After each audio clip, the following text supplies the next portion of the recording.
learned this in Texas.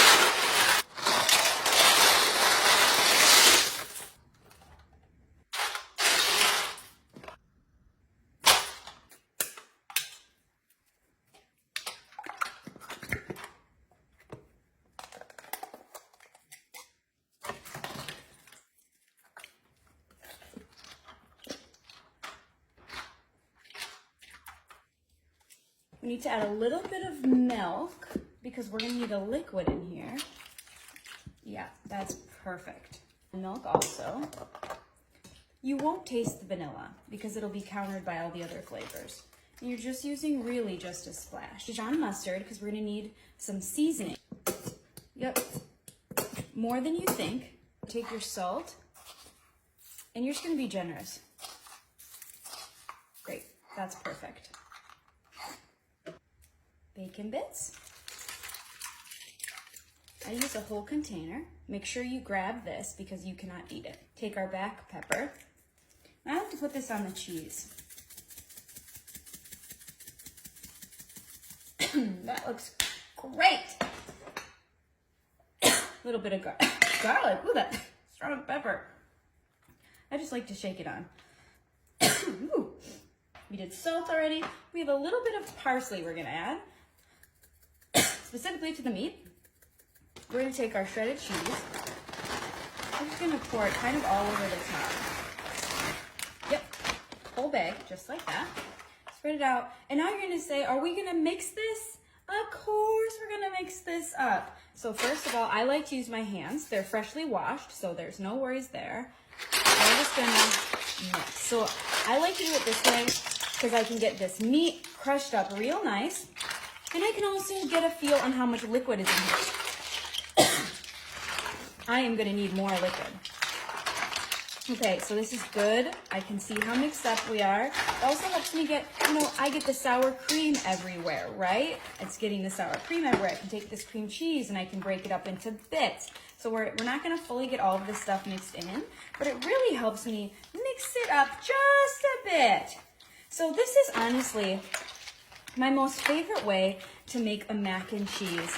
I think it has everything somebody could possibly want in it. The Dijon mustard gives it great flavor. We're adding sour cream and cream cheese and Velveeta and cheddar cheese and it's just so good. So I'm gonna take this and I'm actually gonna break it up into pieces. When we leave it whole, it just has a harder time melting and we just want this Velveeta cheese to get all around. Yes, and remember, I washed my hands. Some people are gonna say, girl, that's so nasty. I mean, I guess if you think it's nasty, you're allowed to think that, but I scrubbed underneath my fingers with a brush. My hands are clean. I think that's the nicest, cleanest thing I can do. Okay, so now we're also gonna get this Velveeta mixed in. Yum! So I like to make this for a big family get-together.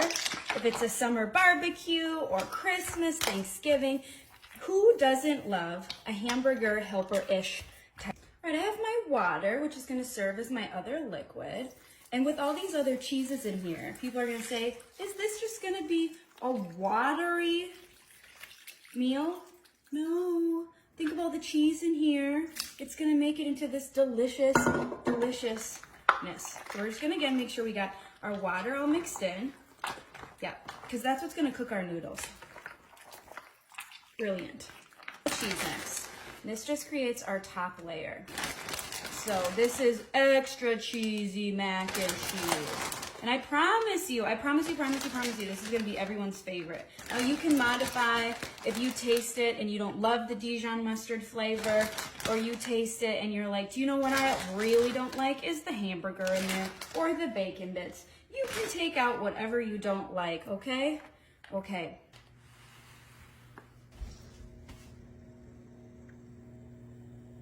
Look at that. That is ready to eat. Okay, so it is all ready. The real question will be, is the meat cooked? Are the noodles cooked? Let's get into it. Yum, this looks really good. Now, if you have extra liquid, you don't want it, you can just simply drain that. Okay, let's get into it.